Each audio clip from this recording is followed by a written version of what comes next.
I am Flame. I teach what they never told you about emotions, about relationships, about influence. And today, I will show you the 5 most common thinking traps that slowly destroy love. Without a single word spoken, they don't break the heart with fire. They break it with silence. First, mind reading. Psychologically, this is a form of projection combined with confirmation bias. You believe you can read your partner's thoughts, and then you search for signs that confirm your theory. But you're not reading their mind. You're only reading your own fears. She's scrolling her phone and not laughing at your joke. You immediately think, she's annoyed with me. He's not initiating intimacy tonight. You assume, he doesn't find me attractive anymore. Here's the deeper danger. Once you assume something negative, your behavior changes. You become colder, distant, passive-aggressive, and your partner reacts to that, not knowing where it started. Second example, your partner forgets to text back. Instead of thinking maybe he's busy, you think, he's ignoring me on purpose. He wants to make me feel unimportant. That thought changes your entire emotional state, but it's not based on data, it's based on fear. The fix: replace assumption with inquiry. Say, I noticed you were quiet. Should I be worried, or are you just tired? This not only clears confusion, it builds trust. Because the truth is, the strongest relationships are not built on guessing, they're built on asking. Second, all or nothing thinking. This is called dichotomous thinking in cognitive psychology. It's a rigid mental habit where things are seen in extremes, black or white, perfect or worthless. This mindset is often rooted in early attachment experiences where love felt conditional. If my partner forgets something, it means they don't care at all. If we argue, the relationship is a failure. These are distorted conclusions. They ignore context, intent, and proportion. Real example: your partner forgets an anniversary once. You jump to, they never remember what matters to me. Or worse, they raise their voice once, and your brain says, this is emotional abuse. Now let's be clear, repeated disrespect is toxic, but isolated mistakes are not the same as betrayal. Humans are imperfect. Relationships too. The fix: catch yourself when using words like always, never, or should never.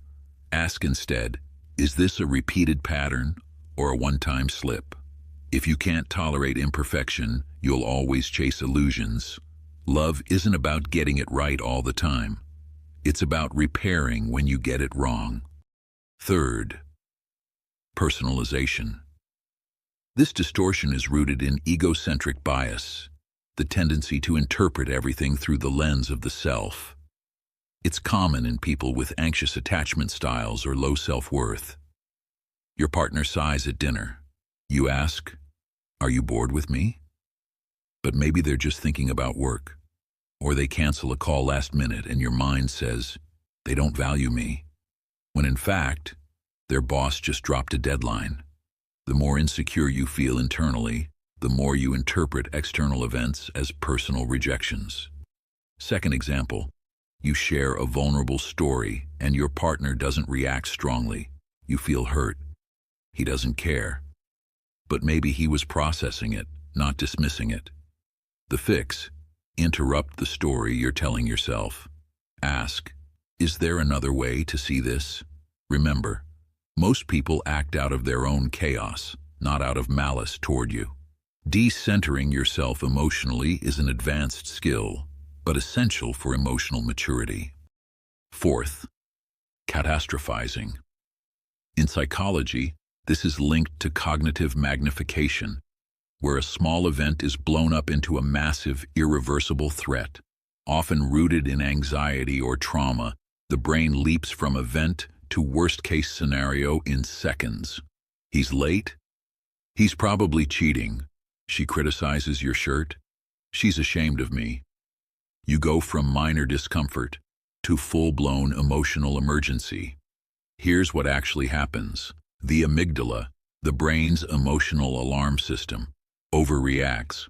Your rational brain shuts down, and you spiral. Second example. You say something awkward at dinner. Now you think, he's going to leave me. I ruined everything. The damage isn't in what happened.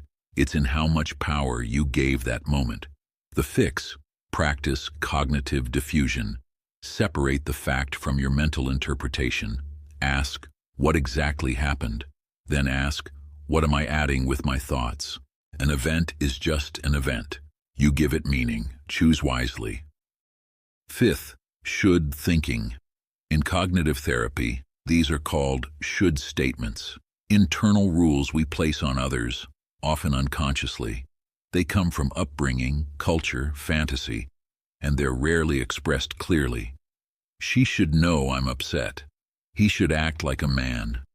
These rules create invisible contracts, and when they're broken, we feel betrayed, even though we never negotiated them. Example 1. You're upset, but you don't say anything. You expect your partner to notice, ask, comfort you. They don't. You feel hurt, but you never told them what you needed. Example 2.